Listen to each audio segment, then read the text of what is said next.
So we're looking at the corruption risk assessment of infrastructure projects in Kenya undertaken by Transparency International, which focuses on the SGR, which is the standard gauge railway.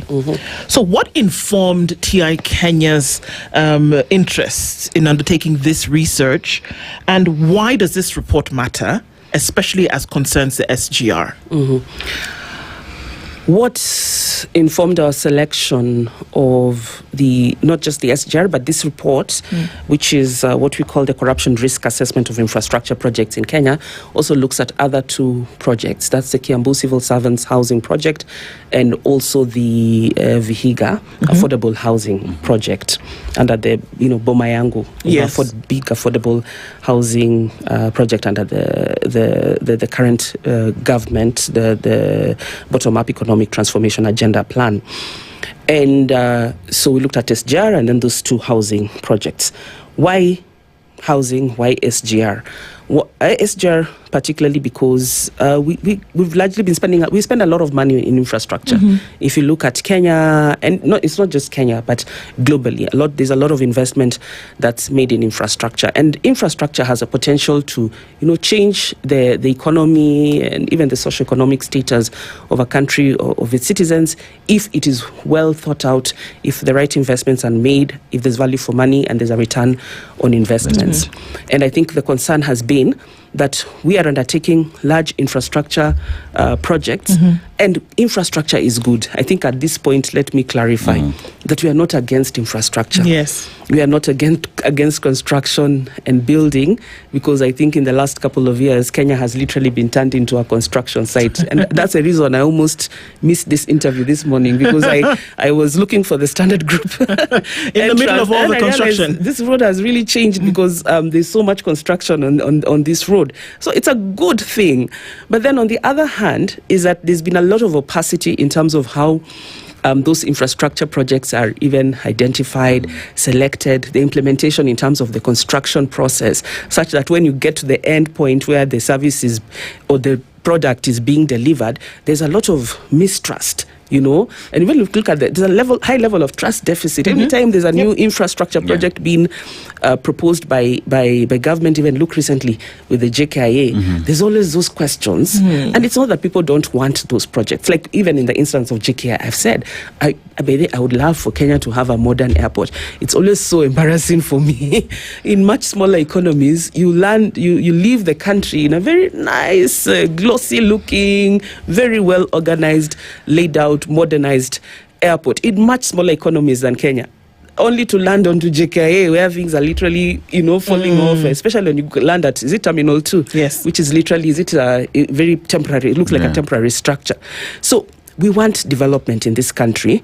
The question is the process in terms of even identification and prioritization. So even like for the SGR, one of the questions was it necessary? This, I think on the initiation side not even during the Uhuru government, but during the Kibaki government, there's a question of, do we need this?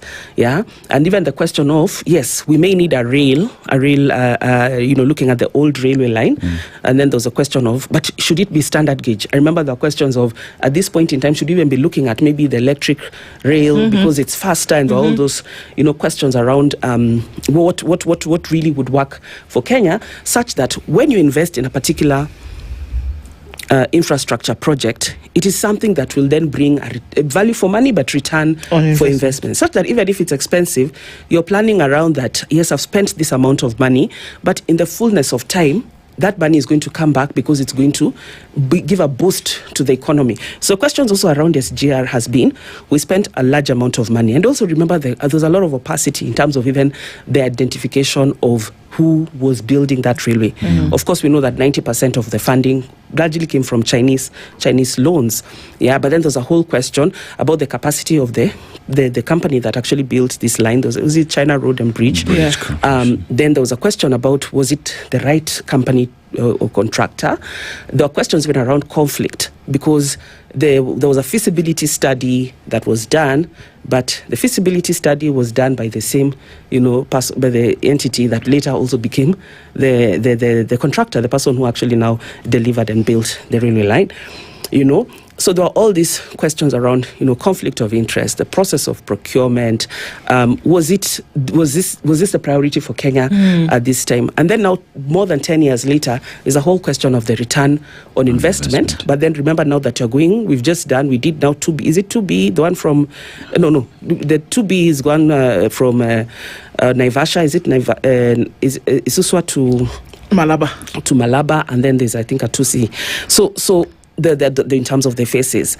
And then there are still questions around the money, because even there are questions about the money that was set aside when this process of the other phases of the SGR were thought out.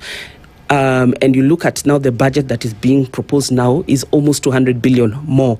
Of course, there's always those questions around lapse of time and how the economy is doing, the cost of construction items. That will always change. So, of course, there will always be variations. But then you expect that there will be, of course, when you look at the cost of the construction items, the cost of possibly contracting and what it will cost to deliver and build that will change. But then you expect that it will still be reasonable. So there are questions around what was set at that time and then what it is going to cost for that to be delivered now. But even when you look at the first phase of SGR, remember that the initial budget actually almost went up by 200 billion, But then when Kenyans ask these questions, you're not really given the answers. And that's now what increasingly causes that lack of trust in this. But there's a lot of lack of trust generally in this country, in a lot of processes.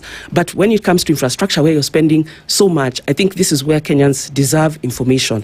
There was a question of even, I'll maybe give another example, is that as early as 2015-16, a number of civil society organizations, including Transparency International, wrote to the then I think it was the Ministry of Roads, asking for information, critical information in terms of the financing, in terms of the costs, the procurement process, all these questions that had been there. And we got a letter saying that this is confidential, classified information. Why? For a public project? Yes, we actually got a letter from the then permanent, then they were called, but I think the principal secretary, the then principal secretary, who I think it was Engineer Michael Kamau, yes, who wrote to us and said that we are not able to give you this information. It is classified.